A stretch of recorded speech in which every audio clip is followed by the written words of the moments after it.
본문의 말씀을 통해서 지혜되어 주신 하나님의 말씀의 제목은 주님께서 보시기에 온전한 신앙생활의 특징입니다. 주님께서 보시기에 온전한 신앙생활의 특징. 주님께서 인정하신 신앙생활의 모습이 무엇인지를 가르쳐주고 있다는 거죠. 욥기서 이의 핵심은 결국은 나의 신앙생활의 성장이 있습니다. 그 욥기서 말씀 이해하는데 핵심 키포인트 사항이죠. 그러니까 내 주변이나 내 상황에 있는 모든 상황에 우리가 가끔 이해하고 알 수 없는 상황이 많이 펼쳐지지 않습니까? 근데 그런 상황을 왜 우리에게 허락하냐는 거예요. 왜 우리에게 왜 허락하시는가라는 거죠. 욥에게도 이해할 수 없는 수많은 상황이 닥쳤습니다. 고난이 닥치고 자녀의 어려움이 닥치고 재산상의 어려움이 닥치고 자기 소유물의 어려움이 닥쳤습니다. 근데 왜 그걸 주님이 허락하시냐는 거예요. 오늘 욥기서 1장 말씀 쭉 읽어보시면 욥에 대한 그 상황을 어떻게 할 것인가에 대해 천상회의가 이루어지지 않습니까? 욥은 그 정도로 하나님 인정을 받는 주님의 칭찬받는 종이었는데 왜 그에게 수많은 자녀의 어려움이 다가오고 재산상과 소유물의 어려움이 다가오고 또 나중에 뒤에 말씀 보면 2장 말씀 보면 아내도 욕하고 죽으라고 그러고 저주해버리고 떠나버리지 않습니까? 주변 사람들까지 욥을 떠나갑니다. 그럼 왜 그런 수많은 어려움이 다가오냐는 거죠. 그러면 욥을 욕하고 떠난 아내가 문제냐는 거예요. 아니면 갑자기 죽음을 당한 자녀가 문제고 아니면 재산이 문제라는 거예요. 재산이 문제라는 거죠. 지금 욥기서 핵심은 거기에 맞춰져 있지 않습니다. 욥기서는 1장부터 42장까지 있는데 결국은 욥의 신앙생활, 욥의 신앙을 어떻게 성장시킬까에 대해서 하나님의 섭리가 이루어지고 있다는 거죠. 그러니까 욥기서 말씀 통해서 저는 한 가지를만 정확하게 배우면 된다는 거죠. 욥기서의 키포인트면서 욥기서 통해서 저와 여러분이 교훈을 받아야 되는 가장 중요한 사항은 결국은 하나님은 왜 인생 가운데 내 주변에 내가 관계된 사람 가운데 내 주변 상황 가운데 왜 이런 일을 주님이 주시는 거예요. 결국은 더 나은 신앙생활로 더 나은 신앙으로 성장시키고 성숙시키고자 하는 하나님의 깊은 섭리가 있다는 거예요. 우리는 그 말씀을 통해서 이 말씀을 통해서 그걸 하나를 배우고 욥기서 말씀을 통해서 저와 여러분이 마지막 42장까지 마무리할 동안 뭘 이루어야 될까요? 결국 그걸 이루면 됩니다. 지금보다 더 나은 신앙생활로 더 나은 신앙으로 나 자신을 성숙하게 만드는 거죠. 물론 성령님의 능력을 의지하고 지금보다는 더 나은 성숙한 신앙생활로 저와 여러분이 거듭나고 달라지고 새로워져야 된다는 것입니다. 그것이 욥기서 말씀 1장부터 마지막 장까지를 쭉 이해하는 키포인트가 됩니다. 왜 주셨다고요? 나의 신앙 성장을 위해서 하나님이 지금 조처를 하신 거예요. 배려를 하신 거예요. 주변이 문제가 아니고 결국 내 자신의 문제라는 거죠. 그게 욥기서의 말씀의 핵심입니다. 욥기서에 나중에 욥이 고백하지 않습니까? 자기 신앙의 정금같이 나오게 될 것이라고. 결국 그게 욥기서 말씀을 이해하는 키포인트면서 핵심이고 우리 인생을 바라보는데 아주 중요한 관점을 제공하고 있다는 것입니다. 그런데 먼저 그러면 욥을 성경 말씀 통해서 주님이 욥을 어떻게 평가하셨냐는 거예요. 1장 1절입니다. 시작입니다. 우스 땅에 욥이라 불리는 사람이 있었는데 그 사람은 온전하고 정직하여 하나님을 경외하며 악에서 떠난 자더라. 욥의 신앙을 한마디로 성경은 이렇게 정의하고 가름하십니다. 온전하다. 우스 땅에 욥이라 불리는 사람이 있었는데 아마 북아라비아 그쪽의 지역이었던 것 같습니다. 그 욥은 언제 사람인가 논쟁이 많이 되지만 아마 아브라함 믿음의 조상 아브라함 2091년 정도에 주님의 부름받고 쓰임받았었던 사람 아닙니까? 그래서 아브라함은 족장시대 사람인데 가족 단위로 이루어졌는데 아브라함이 가족을 대표해서 제사를 드리고 아브라함의 자녀들을 축복하고 이건 족장시대에 이루어졌던 일이거든요. 그래서 욥이 행하여 보는데 욥이 결국은 욥이 이 땅을 몇 년까지 사냐면 약 200세를 살아갑니다. 뒤에 맨 마지막 42장 말씀 보면 그걸 근거에 보면 욥이 약 200세를 살아갑니다. 요즘 200세 사는 사람 거의 없지 않습니까? 족장시대 때 족장들이 그렇게 살아거든요. 그때는 자연 환경이 좋고 하나님의 뜻과 섭리가 있어서 거의 200세를 살았습니다. 아브라함의 제사를 가족을 대표해서 제사를 드리는 것처럼 욥도 4절 말씀에 보면 번제를 드리고 5절 말씀에 보면 번제를 드리고 또 자녀를 축복하고 그 정도 200세에 가까운 나이를 살고 이런 여러 상황을 그리하면 아브라함이 2000년대 사람이었었는데 아마 BC 1900년대 사람이 아니었을까. 즉 아브라함은 족장 시대에 살았던 아브라함이란 족장 시대 다음에 있었던 아마 아브라함 직후의 사람이 아니었을까. 거의 정황을 보면 거의 비슷합니다. 또한 소유물도 보면 3절 말씀에 보면 은과 금으로 재산이 얼마나 됩니까? 제가 은행 잔고가 얼마나 되고 부동산이 얼마나 될 것입니다. 요즘 그렇게 얘기하지 않습니까? 그런데 은이나 금으로 지금 재산을 측정하거나 얘기하고 말하는 것이 아니고요. 아브라함 때처럼 거의 똑같습니다. 아브라함이 애굽 왕으로부터 재산 받은 것이 양, 소, 나귀, 그 다음에 이런 양, 소, 나귀, 낙타 그거 봤거든요. 나귀, 또 종. 거의 99.9%가 똑같습니다. 지금 3절 말씀 보면 그냥 보면 그런 것 같지만 실은 재산을 얘기하고 측정할 때 은과 금이나 돈으로 측정하는 것이 아니고 양이 7,000마리요. 3절 말씀 보니까요. 대충 오늘 말씀 좀 전체적인 말씀 좀 살펴보겠습니다. 낙타가 3,000마리고 소 500결이, 암낙이 500마리, 암낙이 종 이렇게 재산을 측정할 때 양, 낙타, 소, 암낙이 이런 걸로 측정하고 얘기하는 거 보면 족장시대에 할 때 하는 얘기하고 거의 비슷하거든요. 아브라함 재산을 얘기할 때도 99.9%가 애굽왕한테 그거 똑같이 받습니다. 똑같은 걸 받아요. 양, 소, 나귀, 그 다음에 종. 그래서 지금 아브라함의 때하고 아브라함 아마 직후 때 욥도 족장시대 때 살았던 사람이 아닌가. 거의 내용이 흡사하기 때문에 그때 시대적인 풍습이라든가 욥이 하는 일이라든가 그가 가진 재산이라든가 그가 살았던 나이를 보면 거의 족장시대가 흡사합니다. 많은 논쟁이 있고 욥이 어느 시대 사람인가에 대한 많은 얘기가 있을 수 있지만요. 아브라함 바로 직후의 사람이 아니었을까라고 얘기하는 것이 거의 타당한 얘기라고 생각할 수 있습니다. 어떻게 됐든지요. 욥에 대해서 성경 말씀이 또 성경 말씀 통해서 결국은 하나님께서 욥을 어떤 사람이라고 평하셨을까요? 1장 1절 말씀이에요.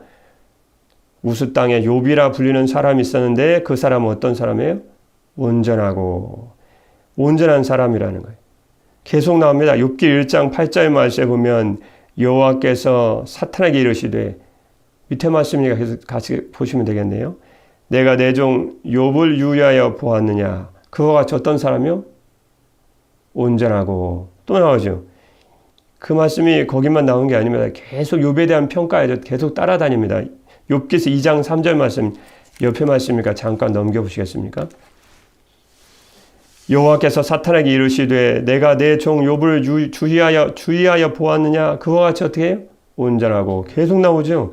그 말씀은 나온 게 아닙니다. 욥기서 2장 9절 말씀에 보면 아주 욥에 대한 한마디로 평가하는 대표적인 말씀이라니까요. 욥기서 2장 9절 말씀에 그의 아내가 또 이렇게 얘기합니다. 그의 아내가 그에게 이르되 당신이 그래도 자기의 뭘 지켜요? 온전함을 굳게 지키느냐 하나님을 욕하고 죽어라. 그렇게 계속 얘기하죠. 욥기서 9장 21절 말씀에도 잠깐 보면 나는 온전하다마는 또 온전해란 말을 자기 자신도 쓰고 있습니다. 결국 욥에 대한 하나님의 평가는 그는 온전한 사람이었다. 그럼 온전하다는 뜻이 무엇일까요? 온전하다라는 말은 오늘 말씀을 이해하는 데 키포인트 핵심적인 말씀이기 때문에요. 욥을 이해하는 데도 그렇고요.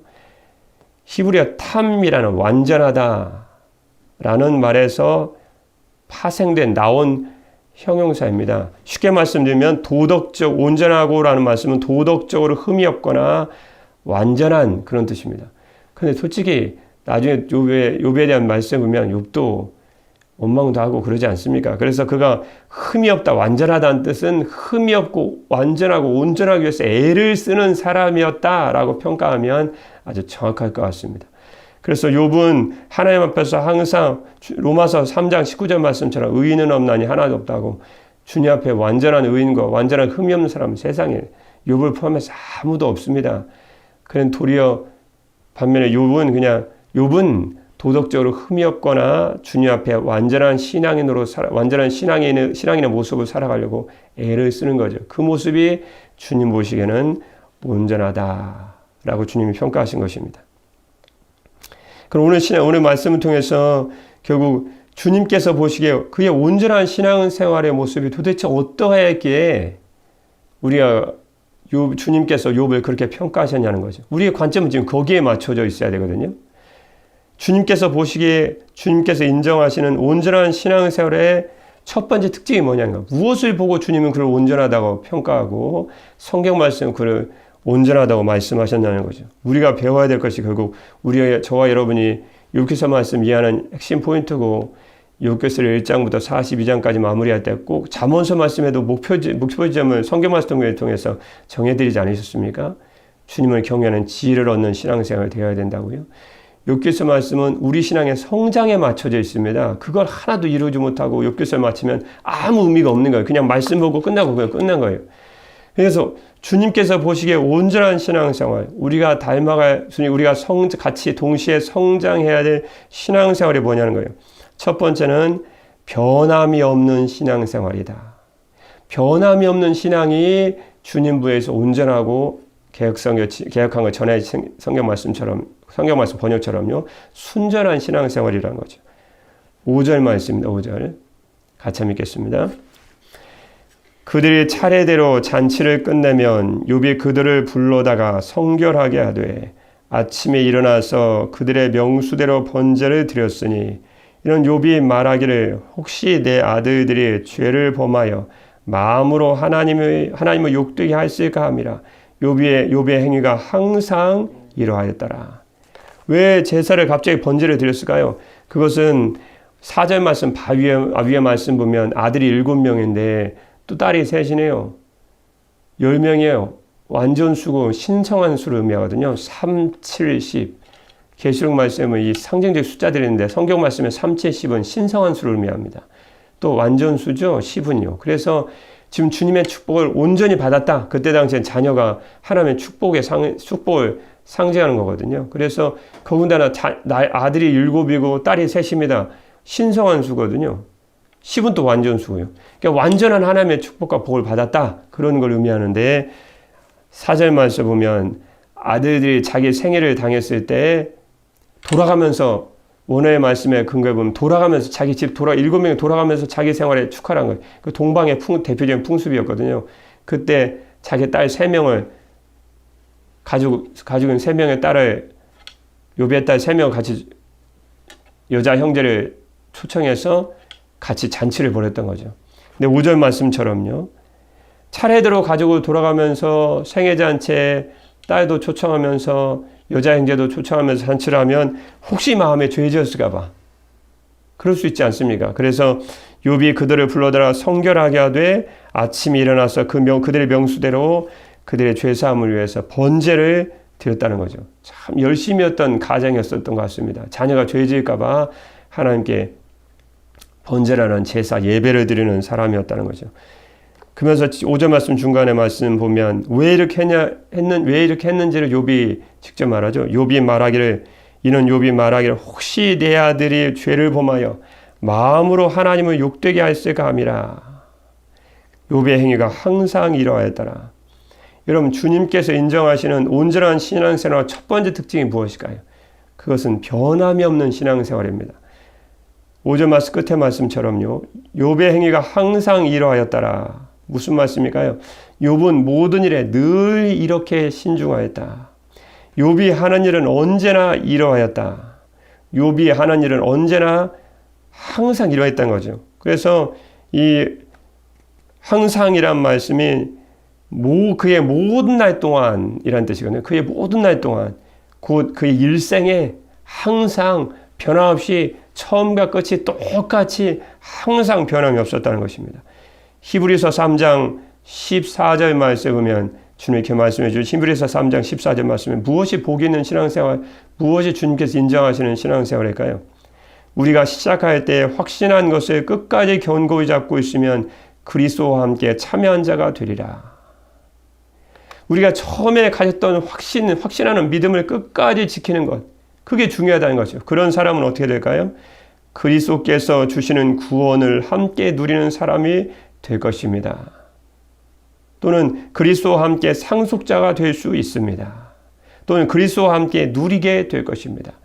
처음부터 끝까지 동일하고 항상 변함없이 기도하면 기도하는 자세로, 예배하면 예배하는 자로. 여러분, 신앙생활은 특이한 게 아닙니다. 신앙생활 뭐 한순간에 뭐 속된 말에 이런 말씀 좀 드리지만 뭐 로또가 당첨되듯이 막 한순간에 뭐 뜨거웠다가 대단했다가 뭐 한순간 대단하는 것 같지만 뒤에 가면 아무것도 없어요.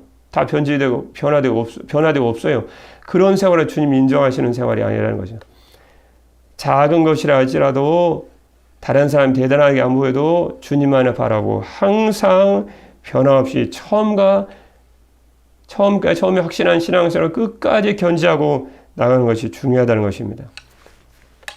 누가복음 22장 39절 말씀 봐도 예수님께서 그런 신앙생활을 하지 않으셨습니까? 누가복음 22장 39절 말씀에 예수께서 나가사 습관을 따라 감람산에 가시매 제자들도 따라갔더니, 항상 예배하는 자는 그 자리에 있어야 돼요. 어느 교회에 등불이 없고 성도들이 등을 갖고 나오겠대요. 예전에 실제 있었던 일인데요. 항상 등을 갖고 나오기 때문에 그 성도가 없으면 그 자리가 어두운 거예요. 일부러 그렇게 계획했답니다. 교회를 지을 때. 우리 신앙생활도 항상 있던 그 자리에, 항상 서울에서 성도들과 잠깐 신앙생활 때 보면 항상 저도 아직도 그 성도들 위해서 기도하거든요. 그냥 기도합니다. 주님의 은혜로 생각나서 기도합니다. 그런데 뭘 보고 기도하냐면, 뭘 보고 기도할까요? 항상 그 자리를 생각해요. 성도 생각할 때. 그 자리에 어떤 성도가 앉았는데 그걸 보고 항상 생각해요. 그 자리에는 어떤 성도가 앉아서 기도하는 자리. 그런데 왔다 갔다 하고 이번 주에 나왔다가 그 다음 주에 안 오고 새벽 예배도 나왔다가 안 나왔다가 막 그런 성도면 기억이 잘 안 나요. 어디 앉았었나 기억도 잘 안 나요. 그냥 항상 앉아있던 성도만 기억나는, 그냥 그것만 보고 생각하고 기도하니까요. 신앙생활이 예수께서 나가사 습관을 따라 감람산에 가시며 제자들도 따라갔더니, 무슨 말씀입니까? 예수께서 나가시어 늘 하시던 대로 감람산으로 가시니 제자들도 그를 따라갔다. 항상 주님은 가시던 곳에서 늘 하시던 대로 주님은 기도하셨다는 것입니다. 마가복음 1장 35절 말씀에 보면, 마가복음 1장 35절 말씀에 새벽 아직도 밝기 전에 예수께서 일어나 나가 한적한 곳으로 가서 거기서 기도하시더니, 늘 일어나시면 습관에 따라서 한적한 곳에 가셔서 그는 항상 기도하셨다는 것입니다. 말씀을 가르칠 때도 습관에 따라서. 우리 신앙생활이 주님께서 보시기에 온전한 신앙생활의 첫 번째 특징은 항상 언제나 변함이 없는 신앙이다. 참 중요합니다. 여러분 끝까지 이런 신앙생활을 견지하심으로 여러분 주님나라에 이르실 때까지 온전한 신앙생활을 했다가 주님의 평가를 받으시고 주님께 칭찬되는 성도들이 되시기를 주님의 이름으로 축복합니다. 주님께서 보시기에 온전한 신앙생활의 두 번째 특징은 무엇일까요? 찬양과 예배를 드리는 신앙생활입니다. 그런데 앞에 붙겠죠? 당연히요. 어떠한 상황에서도 항상 찬양과 예배를 드리는 신앙생활이에요. 그 말씀이 어디 있을까요? 20절입니다. 20절. 이 모습 때문에 주님께서 그의 신앙 온전하다라고 평가하셨던 거죠. 20절 말씀이에요. 20절 이렇게 같이 보겠습니다. 욥이 일어나 겉옷을 찢고 머리털을 밀고 땅에 엎드려 뭐했어요? 예배하며 이르되 내가 모태에서 알몸으로 나왔사온즉 또한 알몸으로 그리로 돌아가올지라 주신 이도 여호와시오 거두신 이도 여호와시니 다 주님의 것이라는 거죠. 여호와 이름에 찬양을 받으실지니이다 하고, 참 어떤 상황에도 찬양과 예배를 드리는 신앙생활을 계속 유지하는 것은 쉽지 않을 수 있다는 것을 말씀해 주시고 있는 것이죠. 결국 13절부터 19절까지는 욥의 소유와 자녀들까지 다 잃어버렸습니다.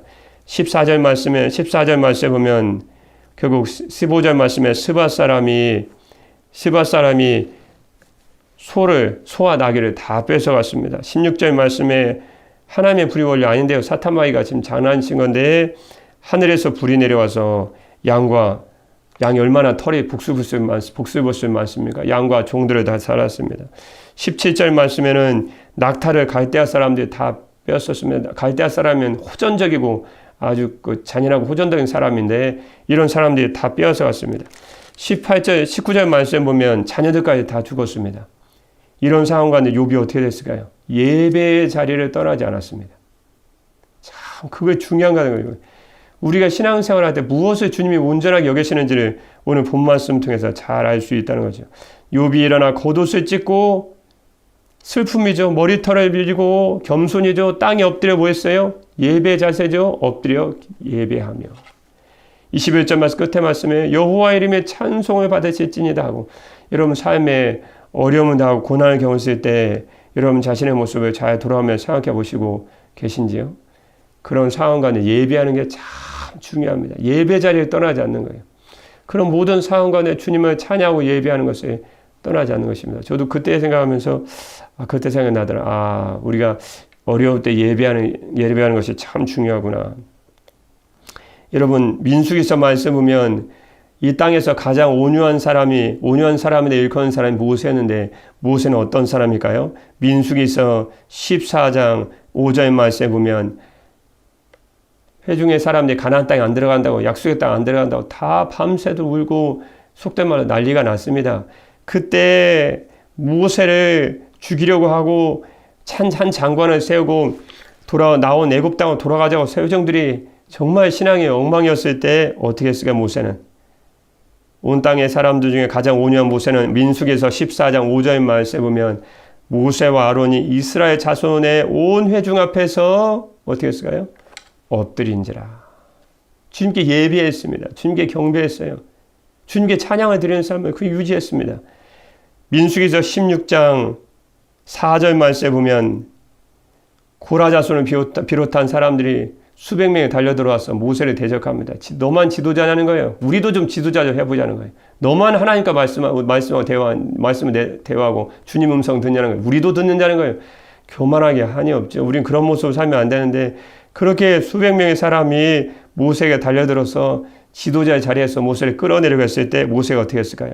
민수기서 16장 4절 말씀에 모세가 듣고 엎드렸다가, 항상 주님께 엎드리는 신앙생활을 그는 계속 견지하고 살아갔다는 것입니다. 결국 승리하는 신앙생활은 한 가지입니다. 엎드리는 거예요. 항상 엎드리는 거예요. 무슨 일이 있을 때마다 주님 어떻게 하면 좋습니까? 엎드려서 예배하고, 엎드려서 기도하고, 엎드려서 주님의 은혜를 찬양하고. 그래서 주님께서 보시기에 온전한 신앙생활 두 번째 특징은 다른 것이 아닙니다. 삶의 어떤 상황에 대게 다가와도 예배 자리를 떠나지 않는 것입니다. 예배 드리는 신앙생활을 하는 것입니다. 주님께서 보시기에 온전한 신앙생활의 세 번째 특징은 무엇일까요? 입술로 원망하지 않는 것입니다. 입술로 어리석게 원망하지 않는 것입니다. 22절입니다. 22절 치겠습니다. 이 모든 일에 욥이 범죄하지 아니하고 하나님을 향하여 뭐하지 않았어요? 원망하지 아니하니라. 이렇게 욥은 이 모든 어려움을 당하고서도 죄를 짓지 않았으며 어리석게 하나님을 원망하지도 않았습니다. 어려운 일 당하면 입술이 근질근질하죠. 뭐라고 또 내뱉고 싶고, 주변 사람들이 누구든 하나님이든 뭐라고 원망하고 싶지 않습니까? 그때 욥은 입술로 어리석게 원망하지 않았습니다. 원망하는 일은 가장 어리석은 일이죠. 그래서 야고보서 3장 2절 말씀에 보면 주님이 이렇게 말씀해 주셨습니다. 야고보서 3장 2절 말씀에 우리가 다 실수가 많으니 만일 말에 실수가 없는 자라면, 정말 우리의 기도 제목입니다. 곧 온전한 사람이라 능히 온몸도 굴레 씌우리라. 우리는 다 실수가 많은 사람들입니다. 그런데 특히 우리는 말에 실수가 많아요. 만일 사람이 말에 실수가 없으면 그는 자기 자신을 다스릴 수 있는 완전한 사람입니다. 오늘 말씀 통해서 우리가 무엇을 신앙생활을 성장해야 욥과 같은 온전한 신앙생활로 나갈 수 있냐는 거예요. 결국 온전이라는 거, 말이라는 거예요. 말. 우리의 생각, 찬양, 예배 자리를 떠나지 않고 결국 주님 앞에서 우리가 항상 변화없는 신앙생활로 예배자의 자리에서 항상 입술로 범죄하지 않고 주님께 살아가는 것이라는 거죠. 무더운 여름에 필리핀 선교지를 어느 목사님이 방문한 적이 있었습니다. 텔레비전, TV에서도 가끔 나오는 이른바 쓰레기 마을이죠. 선교사님이 음식을 나누는 사역에 동참할 기회를 주셨습니다. 근데 음식을 나눠주는데 이 쓰레기 마을에 한 아이가 한 시선을 그 목사님의 시선에 들어왔습니다. 아이는 죽 한 그릇을 들고 그릇에서 치킨 한 조각을 딱 꺼내 들고는 죽인다고 치킨 한 조각이 있다는 거죠. 친구에게 치킨을 보여주면서 치킨이 있냐 너는? 나는 없다. 없다는 친구의 대답이 아이는 그 치킨 한 조각을 보면서 행복한 표정을 지었다고 합니다. 죽 한 그릇에 행복해하는 아이들, 썩은 냄새로 가득한 쓰레기 마을에서도 웃을 수 있는 아이들을 보면서 감사를 잃어가는 그 목사님의 눈에 회개의 눈물이 나왔답니다. 여러분, 주님께서 보시기에 온전한 신앙생활 첫 번째 모습이 무엇입니까? 첫 번째 특징은 항상 언제나 변화없는 신앙생활입니다. 그게 참 중요하다는 거예요. 그게 귀하다는 것입니다. 두 번째 특징은 삶의 어떠한 상황에서도 찬양, 찬송과 예배를 드리는 신앙생활을 예배드리는 신앙생활을 사는 거죠. 그런 신앙을 갖는 것입니다. 세 번째 특징은 어리석게도 입술로 원망하지 않는 것입니다. 여러분, 마지막 이야기처럼 우리는 감사하는 신앙생활이지 어리석게도 우리는 원망하지 않는 신앙생활을 하는 것입니다. 오늘 하루도 우리는 변화없는 신앙으로 어떠한 삶의 환경 가운데서도 찬양과 예배를 드리는 신앙생활로, 그리고 어리석게도 감사하면 감사했지 어리석게도 하나님을 원망하지 않는, 입술로 하나님을 원망하지 않는 신앙생활을 하심으로 주님 보시기에 온전한 신앙생활하고 주님 보시기에 주님을 참으로 기쁘시게 하는, 주님께 영광 드리는 복된 그런 온전한 신앙생활하는 우리 성도님들 오늘도 살아가시기를 우리 주님의 이름으로 축복합니다. 기도하겠습니다. 사랑의 우리 주 하나님 아버지, 저희들은 주님 오시는 그날까지 언제나 변함없는 신앙생활하는 저희가 되게 하여 주옵소서. 또는 어떠한 상황 가운데서도 예배와 주님께 드리는 찬양하는 삶을 그치지 않을 수 있도록 축복하여 주옵소서.